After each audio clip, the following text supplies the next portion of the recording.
Good morning students.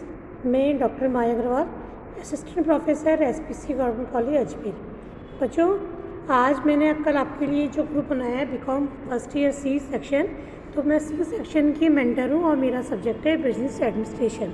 तो C section में जो पेपर फर्स्ट है principles of management and second paper है आपका बिजनेस लॉ। तो फर्स्ट ईयर के दोनों पेपर मैं आपको पढ़ाऊँगी। तो 3 दिन हम बिजनेस मैनेजमेंट पढ़ेंगे और 3 दिन हम बिजनेस लॉ के बारे में पढ़ेंगे।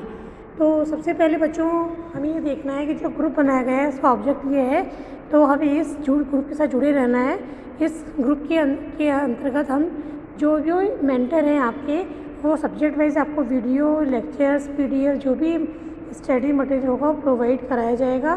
तो जो टुडे सिनेरियो चल रहा है उसको ध्यान में रखते हुए आपको इन सभी चीज़ों को ग्रुप में समझना है, सुनना है और आगे अपनी स्टडी को कंटिन्यू रखना है। तो सबसे पहले मैं आपको ये बता दूं कि जो आपका जो फर्स्ट पेपर है वो है प्रिंसिपल्स ऑफ मैनेजमेंट। तो आज हम जो डिस्कस कर रहे हैं, तो आज मैं आपको first paper principles of management के बारे में बताने जा रही हूँ। तो आप सभी ध्यान से सुनिएगा। देखिए, तो सबसे पहले जो हम देखते हैं कि what is the management. Management क्या है? तो अगर हम इजी वे में अगर हम देखें तो सरल शब्दों में हम कहें तो प्रबंध अन्य व्यक्तियों से कार्य करवाने की कला है। It means management is a art. क्यों है आर्ट, क्यों बोला गया है मैनेजमेंट को? प्रबंध को कला बोला गया है क्योंकि किसी भी चतुराई से कार्य करना ही प्रबंध है। आज हर कोई कार्य कर सकता है, लेकिन कार्य को आप कितनी स्किल से, कितनी चतुराई से करते हो, ये बात महत्वपूर्ण स्थान रखती है। तो सबसे पहले हम देखते हैं कि प्रबंध हम किसे कहेंगे। तो इस प्रबंध के लिए अलग अलग विद्वानों ने, अलग अलग अर्थशास्त्रियों ने, प्रबंध शास्त्र में अपनी बात रखी है। तो सबसे पहले अगर हम देखें तो मैरी पार्कर फॉलोट का कहना है कि management is getting things done through other people. Means प्रबंध जो है अन्य व्यक्तियों से कार्य करवाना है। कहने का आशय है, अगर हम देखें तो प्रबंध अन्य व्यक्तियों से कार्य करवाना है, क्योंकि व्यक्ति स्वयं कार्य कर सकता है, लेकिन किसी अन्य व्यक्तियों से किस प्रकार कार्य करवाया जाए ताकि हम हमारे उद्देश्य को न्यूनतम लागत से अधिकतम उत्पादन के द्वारा प्राप्त कर पाए।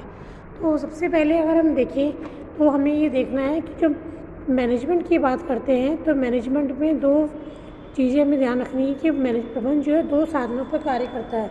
एक तो होता है भौतिक संसाधन means physical resources, and second है हमारा मानवीय संसाधन मतलब ह्यूमन रिसोर्सेज। तो जो प्रबंधक है, प्रबंध का ये कार्य है कि संस्था की फिजिकल एंड ह्यूमन रिसोर्स का इस तरह से बेटर यूटिलाइजेशन करें कि हमें minimum cost per maximum profit या मैक्सिमम जो अर्निंग प्राप्त हो जाए। तो ये कब संभव है? जब हम बेटर मैनेजमेंट कर पाएंगे। तो मैरी पार्कर फॉलोट तो सरल शब्दों में कहें तो यही कहना चाह रहे हैं कि प्रबंध का आशय अन्य व्यक्तियों से कार्य करवाना है, और एक ये प्रबंधक पर निर्भर करता है कि वह अन्य व्यक्तियों से किस प्रकार कार्य करके अपने लक्ष्य को प्राप्त कर सकता है। इसी तरह से अगर हम देखें जो प्रबंध शास्त्रीय हेडलॉर्ड कुंटज, वो ये कहते हैं कि management is the art of getting things done through and with in formally organize groups. It means Koontz का ये कहना है कि प्रबंध जो एक तरह से कला है जो दूसरों से कार्य करवाती है, इसी के साथ फॉर्मली औपचारिक रूप से, यानी जो प्रबंध कार्य करता है, प्रबंध जब आप कार्य करेगा तो उसके लिए समूह बनाया जाएगा। ये हम आगे देखेंगे, जैसा पढ़ के आए होंगे बच्चों कि प्रबंध के मुख्य 4 कार्य होते हैं: नियोजन, संगठन, निर्देशन और नियंत्रण। तो संगठन की जब बात आती है, संगठन का मतलब ये ग्रुप से हम लगाएंगे, ऑर्गेनाइजेशन लगाएंगे। तो कुंटज का ये कहना है कि जो प्रबंध कार्य करता है, कार्य करने की कला है, और उसके साथ ही वह फॉर्मली ऑर्गेनाइज ग्रुप में कार्य करवाता है। मतलब औपचारिक जो समूह बनाए जाते हैं, उन समूह के अंतर्गत प्रबंध को कार्य करना होता है। तो इस तरह से अगर आप बच्चों को देखें तो सरल शब्दों में अगर हम ये कहें कि प्रबंध अन्य व्यक्तियों से कार्य करवाने की कला है, यानी आप किस प्रकार अन्य व्यक्तियों से कार्य करवाते हो, यही प्रबंध माना गया है।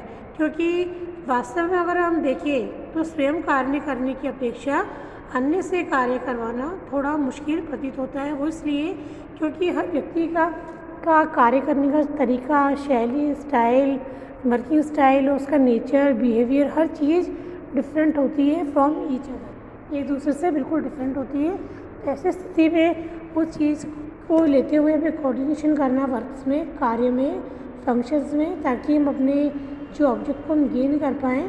तो इस कारण एक प्रबंध का जो हम देखें गुण होना चाहिए कि वो इस प्रकार का होना चाहिए कि प्रबंध उससे कुशलता से कार्य करवा पाए। तो आज के हम जो दौर में अगर हम देखें तो मैनेजमेंट यूनिवर्सल होता जा रहा है, सार्वभौमिक है, क्योंकि आज हम देखें तो मैनेजमेंट हमारा जो दिनचर्या है, हमारा डेली रूटीन ही मैनेजमेंट के साथ शुरू होता है। जैसे सपोज करिए हम सवेरे उठते हैं, फिर हम डेली जो रूटीन वर्क करते हैं, फ्रेश होते हैं, ब्रश करते हैं, नहाते हैं, फिर हमारा नाश्ता लेते हैं। उसके बाद हमारा स्टडी जो टाइम है, हमारा स्टडी पढ़ना है, हमें कॉलेज जाना है, या जो भी हम काम करते हैं उसका एक मैनेजमेंट होता है, शेड्यूल होता है, और उसी के साथ हमारा पूरा दिन समाप्त होता है। फिर नेक्स्ट डे हमारा फिर शुरू हो जाता है। तो मैनेजमेंट एक तरह से हमारा चलता रहता है। तो मैनेजमेंट अगर हम करते हैं, अच्छे से अगर हम करते हैं अपने कार्य को प्रबंध, तो जो हमारा उद्देश्य है हम उसको अच्छे से प्राप्त कर पाते हैं। तो ये तो था हमारा सामान्य प्रबंध। हमने देखा कि कुल मिलाकर अगर हम देखें तो प्रबंध का आशय यही है, अन्य व्यक्तियों से कार्य करवाने की कला। इसी के साथ कुछ विद्वान प्रबंध को विज्ञान भी कहते हैं। मीन्स मैनेजमेंट साइंस इसलिए बोला गया है क्योंकि अगर हम आगे हम देखेंगे कि management depend on some principles. तो प्रबंध के भी कुछ सिद्धांत हैं, जो उन सिद्धांतों के आधार पर प्रबंध टिका हुआ है। लेकिन अगर हम देखें तो science is a totally depend on pure science. Means science जो है शुद्ध विज्ञान की श्रेणी में आता है, लेकिन प्रबंध is depend on behavioural approach, यानी प्रबंध व्यवहार की विचारधारा पर आधारित है। तो अगर हम देखें तो प्रबंध को हम विज्ञान तो मानते हैं, लेकिन प्रबंध को हम शुद्ध विज्ञान नहीं मानेंगे, क्योंकि प्रबंध जो है परिस्थितियों पर निर्भर करता है। जैसी सिचुएशन हमारे सामने होंगी उसके अकॉर्डिंग प्रबंध को निर्णय लेने होते हैं। So we can say that management is not pure science, but management is art and science too, but management is not pure science. प्रबंध शुद्ध विज्ञान नहीं है। इसलिए नहीं है क्योंकि प्रबंध विज्ञान जो होता है उसके निर्णय बिल्कुल तर्क पर, पूरे एक्सपेरिमेंट पर बेस होते हैं, लेकिन प्रबंध जो है व्यवहार पर आधारित, परिस्थिति पर आधारित तथ्य है। इसलिए प्रबंध को हम शुद्ध विज्ञान श्रेणी में नहीं मानेंगे। तो जो अगर हम कुल मिलाकर यही कहेंगे कि प्रबंध जो है अन्य व्यक्तियों से कार्य करवाने की कला है। इसी के साथ विज्ञान का ये मिला जुला मिश्रण भी है, जिसके अंतर्गत संस्था का प्रबंधक जो होता है संस्था के भौतिक संसाधन और मानवीय संसाधन का इस तरह से उपयोग करता है, इस तरह से कार्यों में तालमेल करता है कि संस्था का जो उद्देश्य है न्यूनतम लागत पर अधिकतम उत्पादन पूर्ण करने में वो सफल हो जाए। तो बच्चों, आज के लेक्चर में हम इतना देखेंगे। अगली क्लास में हम फिर इसके आगे का विषय के बारे में हम देखेंगे। तो मैं आप सभी से ये कहना चाहूँगी कि अब क्लासेस शुरू हो गई हैं, आपको पढ़ना है। तो इसके लिए आपको बीकॉम फर्स्ट ईयर के दोनों पेपर हैं। फर्स्ट पेपर है आपका principles of management and second paper है आपका बिजनेस लॉ। तो दोनों ही सब्जेक्ट्स की बुक आपको मार्केट में अवेलेबल हो जाएगी, हिंदी में भी और इंग्लिश में भी। तो दोनों सब्जेक्ट की बुक्स आप ले लीजिए। दोनों के राइटर है डॉक्टर RL नौलखा।